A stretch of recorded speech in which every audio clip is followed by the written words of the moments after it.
The flu season is upon us. Which type will we worry about this year? And what kind of shots will we be told to take? Remember the swine flu scare of 1976? That was the year the U.S. government told us all that swine flu could turn out to be a killer that could spread across the nation. And Washington decided that every man, woman, and child in the nation should get a shot to prevent a nationwide outbreak, a pandemic. Well, 46 million of us obediently took the shot. And now 4,000 Americans are claiming damages from Uncle Sam amounting to $3.5 billion because of what happened when they took that shot. By far the greatest number of the claims, 2/3 of them, are for neurological damage or even death, allegedly triggered by the flu shot. We pick up the story back in 1976 when the threat posed by the swine flu virus seemed very real indeed. This virus was the cause of a pandemic in 1918 and 1919 that resulted in over 500,000 deaths in the United States, as well as 20 million deaths around the world. See how easy it is to... Thus, the U.S. government's publicity machine was cranked into action to urge all America to protect itself against the swine flu menace. Influenza is serious business. During major flu epidemics, millions of people are sick and thousands die. Well, this year you can get protection. The vaccines are safe, easy to take, and they can protect you against flu. So roll up your sleeve. Protect yourself. One of those who did roll up her sleeve was Judy Roberts. She was perfectly healthy, an active woman, when in November of 1976, she took her shot. 2 weeks later, she says, she began to feel a numbness starting up her legs. I joked about it at that time. I said, I'll be numb to the knees by Friday if this keeps up. By the following week, I was totally paralyzed. So completely paralyzed, in fact, that they had to operate on her to enable her to breathe. And for 6 months, Judy Roberts was a quadriplegic. The diagnosis? A neurological disorder called Guillain-Barré syndrome, GBS for short. These neurological diseases are little understood. They affect people in different ways. As you can see in these home movies taken by a friend, Judy Roberts' paralysis confined her mostly to a wheelchair for over a year. But this disease can even kill. Indeed, there are 300 claims now pending from the families of GBS victims who died, allegedly as a result of the swine flu shot. In other GBS victims, the crippling effects diminish and all but disappear. But for Judy Roberts, progress back to good health has been painful and partial. Now, I noticed that your smile, Judy, is a little bit constricted. Yes, it is. Is it different from what it used to be? Very different. I have a greatly decreased mobility in my lips. And I can't drink through a straw on the right-hand side. I can't blow out birthday candles. I don't whistle anymore, for which my husband is grateful. It may be a little difficult for you to answer this question, but have you recovered as much as you are going to recover? Yes, this is it. So you will now have a legacy of braces on your legs for the rest of your life? Yes, the weakness in my hands will stay and the leg braces will stay. So Judy Roberts and her husband have filed a claim against the U.S. government. They're asking $12 million, though they don't expect to get nearly that much. Judy, why did you take the flu shot? I'd never taken any other flu shots, but I felt like this was going to be a major epidemic. And the only way to prevent a major epidemic of a really deadly variety of flu was for everybody to be immunized. Where did this so-called deadly variety of flu, where did it first hit back in 1976? It began right here at Fort Dix in New Jersey in January of that year when a number of recruits began to complain of respiratory ailments, something like the common cold. An Army doctor here sent samples of their throat cultures to the New Jersey Public Health Lab to find out just what kind of bug was going around here. One of those samples was from a Private David Lewis who had left his sickbed to go on a forced march. Private Lewis had collapsed on that march, and his sergeant had revived him by mouth-to-mouth resuscitation. But the sergeant showed no signs of illness. A few days later, Private Lewis died.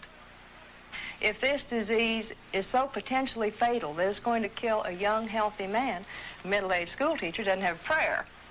The New Jersey lab identified most of those soldiers' throat cultures as the normal kind of flu virus going around that year, but they could not make out what kind of virus was in the culture from the dead soldier and from 4 others who were sick. So they sent those cultures to the Federal Center for Disease Control in Atlanta, Georgia for further study. A few days later, they got the verdict: swine flu. But that much publicized outbreak of swine flu at Fort Dix involved only Private Lewis, who died, and those 4 other soldiers who recovered completely without the swine flu shot. If I had known at that time that the boy had been in a sick bed, got up, went out on a forced march, and then collapsed and died, I would never have taken the shot. The rationale for our recommendation was not on the basis of the death of a single individual, but it was on the basis that when we do see a change in the characteristics of the influenza virus, it is a massive public health problem in this country. Dr. David Sencer, then head of the CDC, the Center for Disease Control in Atlanta, is now in private industry. He devised the swine flu program, and he pushed it. You began to give flu shots to the American people in October of '76. October 1st. By that time, how many cases of swine flu around the world had been reported? There had been several reported, but none confirmed. There had been cases in Australia that were reported by the press, by the news media. There were cases in... None confirmed. Did you ever uncover any other outbreaks of swine flu anywhere in the world? No. Now, nearly everyone was to receive the shot in a public health facility where a doctor might not be present. Therefore, it was up to the CDC to come up with some kind of official consent form, giving the public all the information it needed about the swine flu shot. This form stated that the swine flu vaccine had been tested. What it didn't say was that after those tests were completed, the scientists developed another vaccine, and that was the one given to most of the 46 million who took the shot. That vaccine was called X53A. Was X53A ever field tested? I can't say. I would have to... It wasn't. I don't know. Well, I would think that you're in charge of the program. I would have to check the records. I haven't looked at this in some time. The information form, the consent form, was also supposed to warn people about any risks of serious complications following the shot. But did it? No, I had never heard of any reactions other than a sore arm, fever, this sort of thing. Judy Roberts' husband, Gene, also took the shot. Yes, I looked at that document. I signed it. Nothing on there said I was going to have a heart attack or I'd get Guillain-Barré, which I never heard of. What if people from the government, from the Center for Disease Control, what if they had indeed known about it? What would be your feeling? They should have told us. Did anyone ever come to you and say, you know something, fellas? There's the possibility of neurological damage if you get into a mass immunization program? No. No one ever did? No. Do you know Michael Hatwick? Yes. Mm-hmm. Dr. Michael Hatwick directed the surveillance team for the swine flu program at the CDC. His job was to find out what possible complications could arise from taking the shot and to report his findings to those in charge.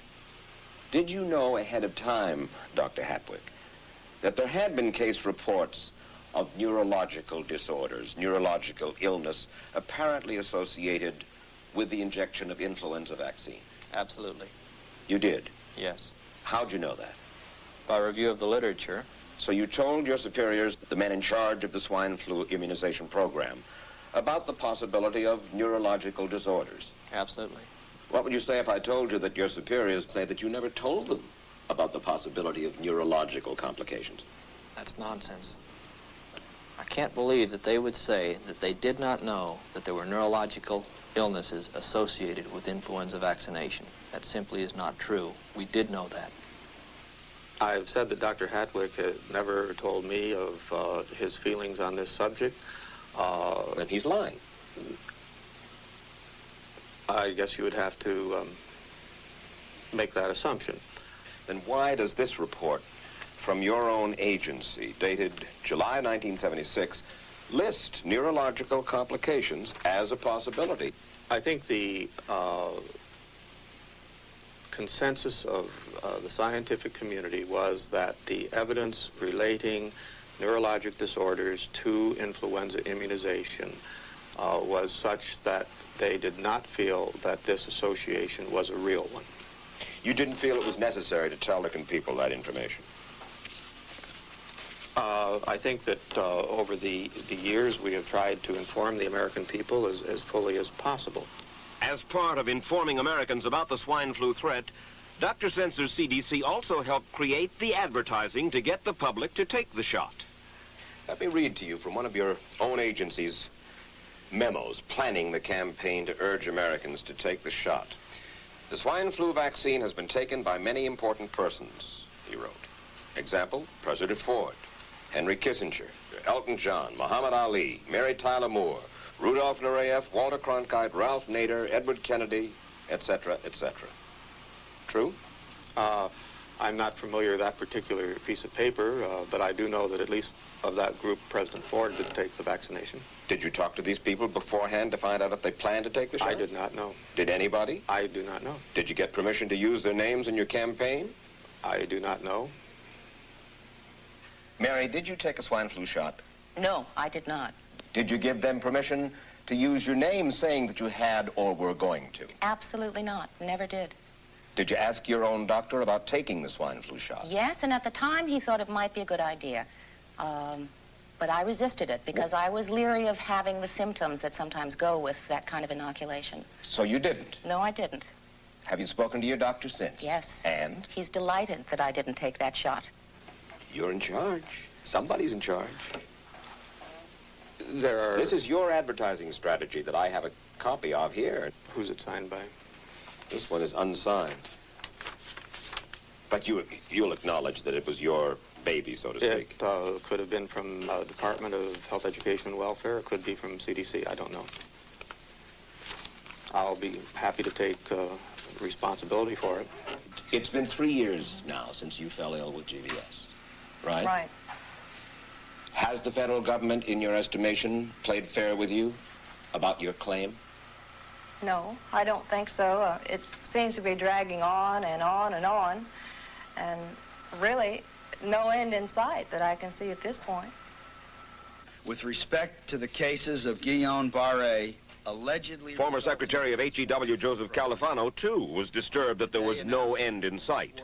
So a year and a half ago, he promised that Uncle Sam would cut the bureaucratic red tape for victims suffering from GBS and would pay up quickly. We shouldn't hold them to an impossible or too difficult standard of proving that they were hurt. Even if we pay a few people a few $1,000s that might not have deserved it, I think justice requires that we promptly pay those people who do deserve it. Who's making the decision to be so hard-nosed about settling? Well, I assume the Justice Department is. Griffin Bell before he left? Well, the Justice Department agreed to the statement I made. It was cleared word for word with the lawyers in the Justice Department by my HEW lawyers. And that statement said, in effect? That statement said that we should pay Guillain-Barré claims without regard to whether the federal government was negligent if they resulted from the swine flu shot. I think the government knows it's wrong. If it drags out long enough, that people will just give up. Let it go. I am a little more adamant in my thoughts than my wife is, because I told Judy to take the shot. She wasn't going to take it, and she never had shots, and I'm mad with my government because they knew the facts, but they didn't release those facts because if they had released them, the people wouldn't have taken it. And they can come out tomorrow and tell me there's going to be an epidemic, and they can drop off like flies next to me. I will not take another shot that my government tells me to take. Meantime, Judy Roberts and some 4,000 others like her are still waiting for their day in court.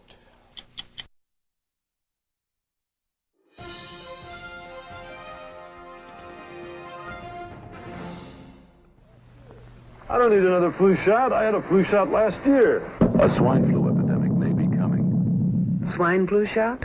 Well, I don't know. I've been thinking about it. It could make you very sick.